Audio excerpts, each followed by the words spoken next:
the case. It was Fiona on your programme who said that she didn't want a national inquiry. What she wanted was a local inquiry with statutory powers. And then in speaking to her more thoroughly after your TV programme, and I have to say others who'd said similar things, and then Louise Casey also came out with that recommendation.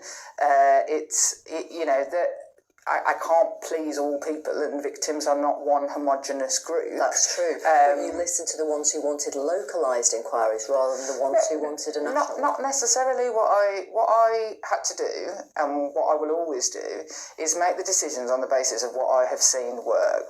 And I watched the Telford inquiry work.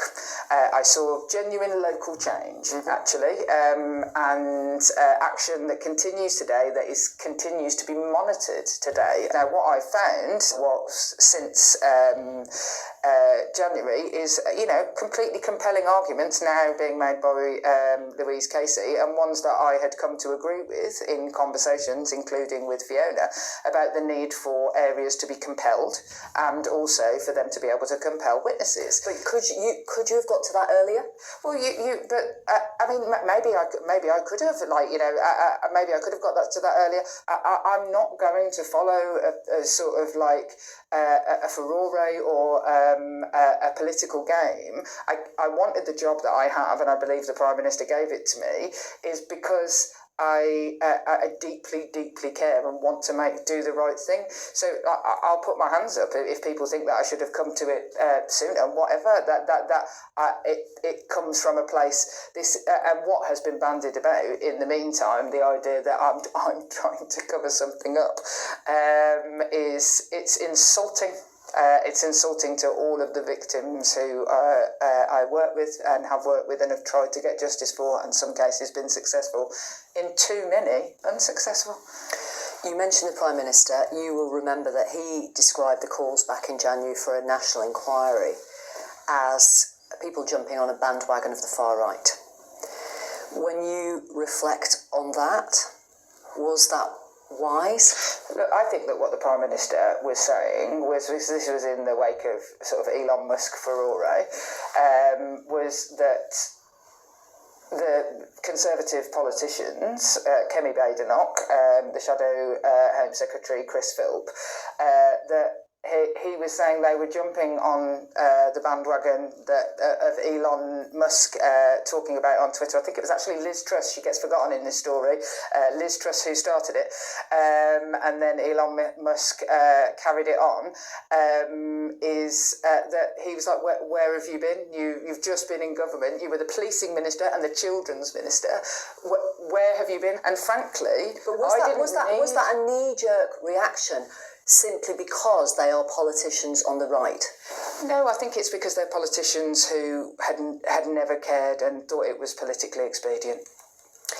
Baroness Casey's report says questions about ethnicity have been asked but dodged for years, and there have been enough convictions across the country of groups of men from Asian ethnic backgrounds to have warranted closer examination.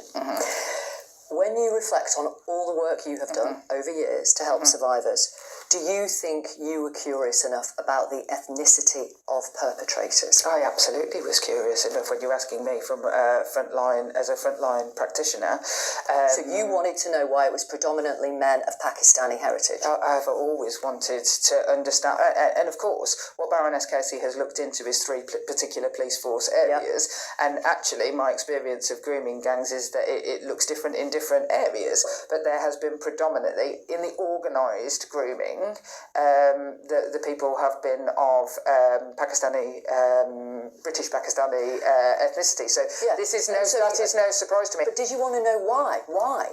Did you ask why? But of course. But the reality is that so many reports then, in fact, including the one that you cite from the Home Office, told a different story. The current data tells a different story, and on your programme, I'm not surprised that the victims looked at the data that was presented to them and felt that it was unrepresentative. So when Baroness Casey says today, it is not racist to want to examine the ethnicity of offenders, of course not. you say absolutely right. Of course not. Okay. I didn't think it was in forced marriage. I didn't think in moving forward on forced marriage. I didn't think it was racist in moving forward on female genital mutilation.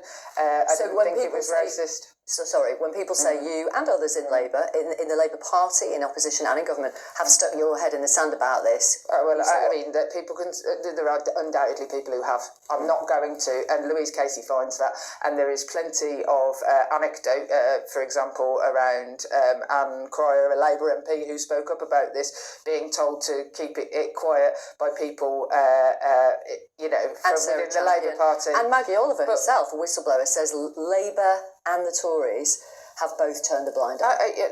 Maggie Oliver is absolutely right. When Sarah Champion came out and spoke about it at the time, I completely and utterly supported her. So, look, people have turned a blind eye. There's I'm not denying that. Including you? Absolutely not me. I have never turned a blind eye. I never would shy away from calling a problem what it is. Is the government concerned about the possibility of any unrest or violence in the wake of the publication of this report? It would be horrifying, as it was after Southport, if the news story about this stopped being about young women like Jade and Fiona and started to be about people causing unrest.